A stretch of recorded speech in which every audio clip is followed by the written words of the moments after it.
Hello once again, everyone. It's been a little while. So today, I'm going to showcase another cutting pattern that is kind of fondly referred to as the goofy step kata. Now, for those of you that don't do any kind of Eastern martial arts, you might wonder what a kata is. A kata is a sequence of attacks that either goes through several things that would be links, for example, an all kicks kata, an all punches kata, or it can be telling kind of the story of a fight. This one is a kind of combination exercise that comes out of the Kolner manuscript. The Kolner manuscript comes from Cologne, Germany, and is a contemporary of Liechtenauer, but is not of the Liechtenauer tradition. So it's a good insight into what he would have been fighting. Now, the terms and stuff like that are all very modern, and this I learned this from Jake Norwood, who did his common fencing class. And I find most of the devices in this to be very useful. And doing this exercise is a good way to kind of vary up your cuts. And it does lend to some interesting behaviors that you normally don't do in other cutting patterns, because there's some very short, close range motions that involve just a stable turn instead of the normal passing step or compass step. So without further ado, let's go over it.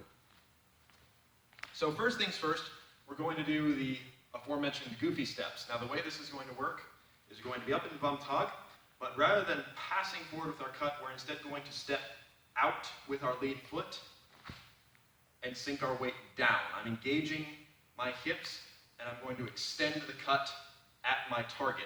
So this kind of hits at a diagonal, so if I was aiming more at the camera, I'd be here.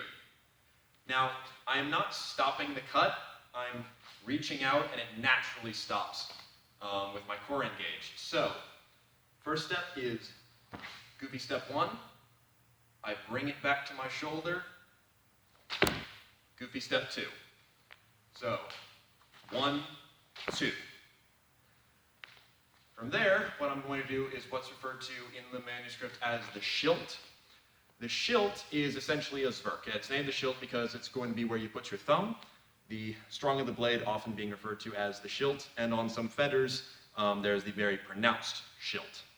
So, goofy step 1, goofy step 2, put your thumb on the blade, and turn for the schilt. So I'm coming from here, across the body with a strike. Now you could do this with a step backward, or a step across.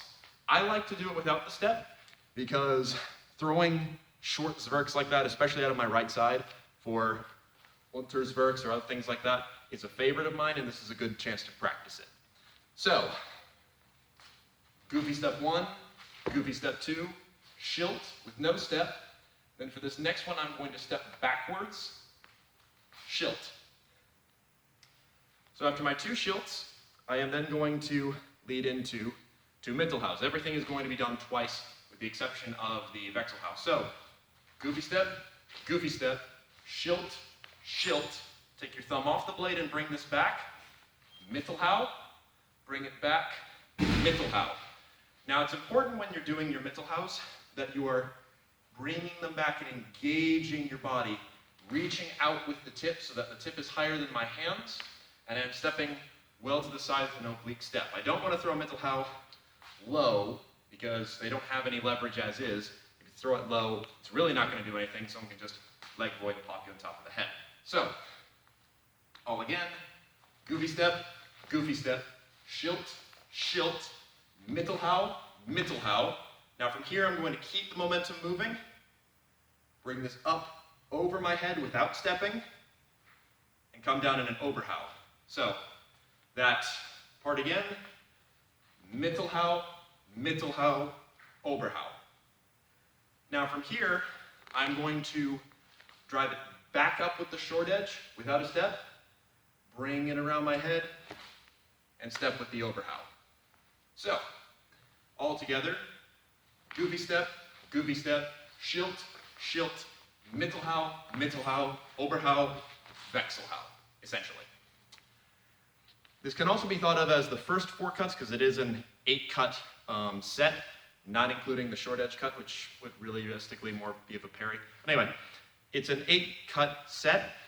4 of the cuts are staccato. So if you study music, it's the rigid beats, and the next are all flowing. So rigid, rigid, rigid, rigid, flow, flow, flow, flow. You can do this to both sides, and it gets good cutting mechanics going. And it can also be thought of as a sequence that you can use against an opponent. For example, they can parry, you take off, they parry, you shoot it at them, you shoot another, then you're wide cutting as you retreat or whatever. But in general, it's just a different kind of movement that's very fun to do. And it gives some insight into the kind of common fencing practices that Lichtenauer is trying to counter. So not stepping with every cut, different names for a familiar cut that is probably more universally used than you would expect, but just is named a little bit differently, which comes up in other sources as well. And it's also a set cutting pattern that is recommended for practice and exercise, which doesn't come up a whole lot in the books themselves, to my knowledge. But either way, that's just a fun one that you can practice. Be sure that you turn the hips when you do the first schilt, and otherwise I will show you some other cutting patterns another time.